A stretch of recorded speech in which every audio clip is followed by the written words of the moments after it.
نحمدہ ونصلی ونسلم علی رسولہ الکریم ما بعد اعوذ باللہ من الشیطان الرجیم بسم اللہ الرحمن الرحیم۔ آپ نے مصباحی سوال و جواب کے اندر یہ سوال ڈالا کہ کسی پانی کے حوض کی لمبائی اور چوڑائی کتنی ہونی چاہیے، تو اس سلسلے میں فقہائے کرام نے حوض کی تعداد جو بیان فرمائی وہ 10 دردہ، مطلب 10 ہاتھ لمبا 10 ہاتھ چوڑا، کل ملا کر 40 ہاتھ کا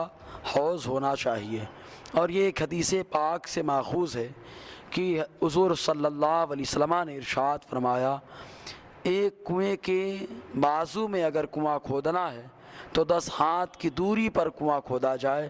10 ہاتھ کے اندر نہ کھودا جائے۔ تو اس سے معلوم یہ ہوا کہ ایک جگہ کی ناپاکی ہو تو دوسرے جگہ کی ناپاکی تک سرایت کرنے میں 10 ہاتھ سے کم ہوتی ہے، لہٰذا آقا علیہ السلام نے اس کے پیش نظر 10 ہاتھ دور سے کنواں کھودنے کا حکم دیا۔ اب رہا معاملہ یہ کہ گہرائی کتنی ہونی چاہیے، تو اب گہرائی کی تو حد یہ بتائی گئی ہے کہ چلو میں پانی اگر لیا جائے تو پانی اٹھانے کے وقت جو ہے زمین کھلنے نہ پائے، اتنا کم سے کم حوض گہرا ہو،